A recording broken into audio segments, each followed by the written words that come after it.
महाराष्ट्राचा उडता पंजाब झाला. देवेंद्र फडणवीस यांच्यावर राजू शेट्टी यांची टीका. देवेंद्र फडणवीस, आपण कायम सत्तेचा ताम्रपट घेऊन आला नाहीत, त्यामुळे कोकणातील शेतकऱ्यांची चळवळ मोडू नका. गेले 10 वर्षे गृह खाते आपल्याकडे आहे. लहान मुले ड्रगच्या विळख्यात सापडले आहे.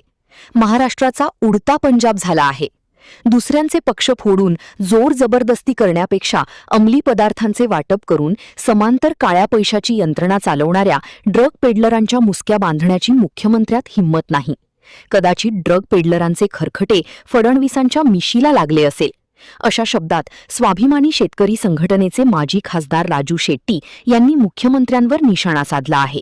माजी खासदार राजू शेट्टी हे आज पंढरपुरात आले होते.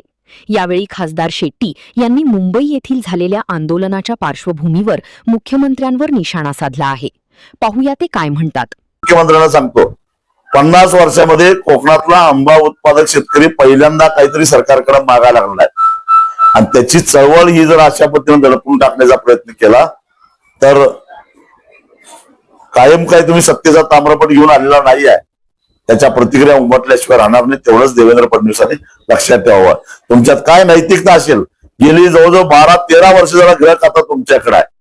मग महाराष्ट्रामध्ये ग्रामीण भागातली आमची शाळा कॉलेजची पोरं ड्रग्सच्या विळख्यामध्ये का सापडले?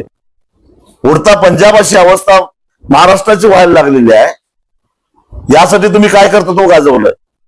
दुसऱ्याचे पक्ष फोडण्यापेक्षा, जोर जबरदस्ती करण्यापेक्षा या अंमली पदार्थांचं वाटप करणाऱ्या आणि त्याच्यामधून एक समांतर काळ्या पैशाची अर्थव्यवस्था उभा करणाऱ्या या ड्रग पेडलरांच्या मुसक्या बांधा.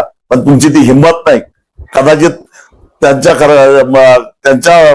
खरकट तुमच्या मिशीला लागलेलं असेल, परंतु हे या महाराष्ट्रामध्ये आम्ही चालून देणार नाही.